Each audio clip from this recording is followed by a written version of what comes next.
da linguagem dele, eu quero só falar uma coisa. Tem dois tipos de comunicação.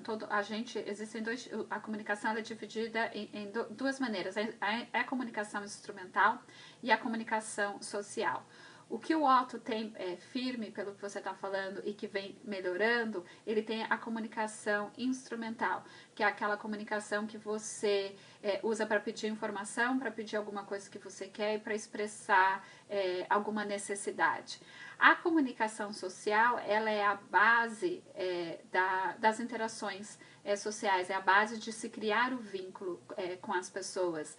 É através da comunicação, da parte da comunicação social que ela não é feita de perguntas e respostas, ela é feita de comentários. E é nessa comunicação que eu tenho uma ideia, você tem uma ideia, e a gente conversando, a gente forma uma terceira ideia, né? É o que eles falam, é um encontro de mentes, onde acontece. Essa comunicação social ela é importante para a gente estimular nas nossas crianças. Não que eles vajam todo mundo que você estimule vai virar uma pessoa super sociável, uma borboleta social que vai sair por ali falando com todo mundo. Não é isso, mas você estimulando, ele vai conseguir ter esse tipo de comunicação com as pessoas mais íntimas dele. E quando a gente se comunica dessa forma, você conhece mais sobre você mesmo.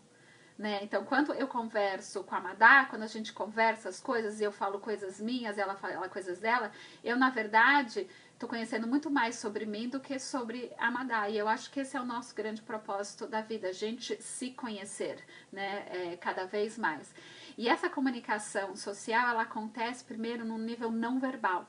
E por isso que a gente fala tanto, aqui no grupo, e a gente repete tanto, o quão é importante a gente trabalhar a linguagem não verbal nas nossas crianças também. Não focar tão só no verbal, mas trabalhar tanto a comunicação não verbal. E a comunicação não verbal, ela vai muito além do apontar ou do olhar para a pessoa quando ela está falando. Ela entra muito também na questão da gente coordenar os corpos. Eu tenho uns vídeos, eu vou ver se eu consigo achar, que mostra essa comunicação não verbal na minha sobrinha, quando ela estava, acho que com 2 anos de idade. Então, a mãe dela estava andando na rua e ela estava andando sempre um pouquinho atrás. E se a gente reparar, as nossas crianças andam sempre na nossa frente, que é a questão que entra também na infantilização. Se eu estou na sua frente, você que cuida de mim, né? Se eu estou atrás de você, eu que preciso monitorar a minha segurança. Então, as nossas crianças acabam passando para frente. Só que acontece, elas acabam perdendo que o adulto é o guia. Então, uma vez que a criança típica ela anda atrás, a mãe ela parava também. Aí ela ficou interessada, essa minha sobrinha ficou interessada por um cachorro que estava numa casa latindo. E a minha cunhada virou e continuou andando. E a minha sobrinha ficou distraída com o cachorro. De repente, ela sentiu a falta da presença da mãe do lado, ela olhou e aí ela correu rapidinho e alcançou a mãe.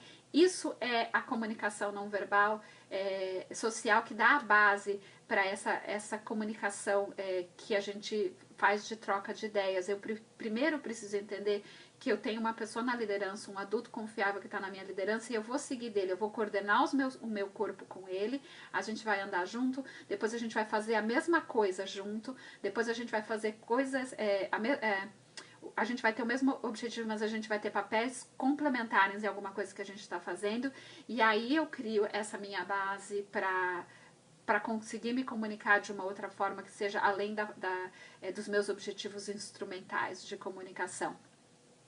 Fica difícil de explicar, assim, que tem várias etapas, mas no blog eu vou colocar depois o link no Facebook, tem explicado, né, e alguns exemplos sobre o que é a comunicação social, né, e as etapas que são legais a gente ir estimulando as nossas crianças, independente da idade, né, a gente não tem que pensar, o Otto já está com 10 anos, então deixa eu ver com que o 10 anos, a gente tem que voltar para trás e começar a olhar, ele faz isso, ele faz, onde que ficaram os buracos para trás dessa comunicação, e dá para fazer tanta coisa divertida com eles, né, com toda essa comunicação não verbal, e a gente se sente muito mais próximo, né, eu acho que conversar com as nossas crianças que têm dificuldade de comunicação, numa base só verbal, a gente acaba criando mais um distanciamento, a gente acaba virando uma fonte de estresse para eles, do que uma fonte de prazer e de conforto. Então, quando a gente passa a pensar, não, eu posso aqui me comunicar muito, não, de uma forma não verbal,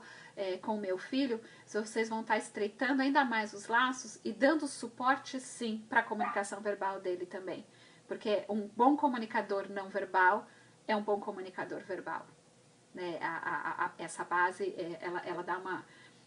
a comunicação não verbal, ela te dá uma base, uma plataforma muito forte para que a comunicação verbal também se expanda além da instrumental. É muito bacana de trabalhar isso. O meu mais novo, o Luiz, ele tá com 13, e às vezes a parte da comunicação falada dele, ele dá umas travadas também, né? E às vezes ele fala umas coisas e ele explica que você fala, uau, da onde saiu tanta maturidade, né? Então tem uma discrepância ali. Quando a gente mudou para os Estados Unidos em dezembro e ele estava com muita dificuldade de se expressar em inglês. O histórico dele ele nasceu com 4 meses, ele veio para os Estados Unidos, ele ficou dos 4 meses até quase 5 anos, aí foi para o Brasil, só falava inglês, aí foi para o Brasil, teve que aprender português. Quando ele aprendeu português de uma maneira mais natural, né, de palavras simples, não de frases prontas. O inglês ele tinha aprendido aqui de frases prontas, que é um jeito mais autista de aprender. Aí ele veio e aí ele aprendeu a se comunicar super bem em português. Aí na hora que ele estava se comunicando bem em português, a gente voltou para os Estados Unidos, né? A mãe não ajuda também, né? E aí a comunicação dele hoje em português, dessa parte social, ela é muito mais forte do que a comunicação da parte social em inglês. E mesmo a interpretação de texto, entender duplo sentido, ele entende bem em português, apesar das vezes se atrapalhar. Mas em inglês é muito mais difícil. Aí ele entrou na escola aqui em abril do ano passado e a escola vai de setembro a junho, quer dizer, ele fez 1 mês e meio de aula e aí entrou as férias de verão e agora ele retornou.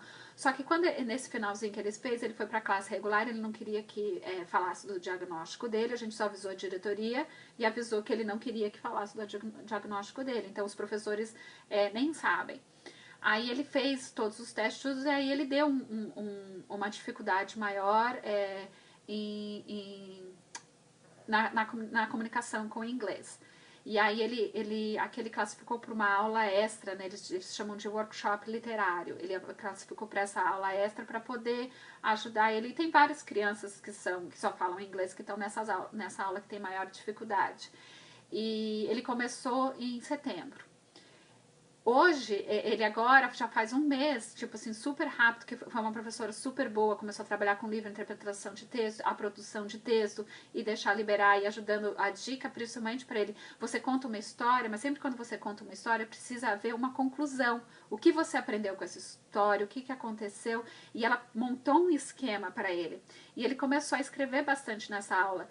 Agora, ele desenha bastante, eu sempre falo, não, a arte é a forma de expressão do Luiz.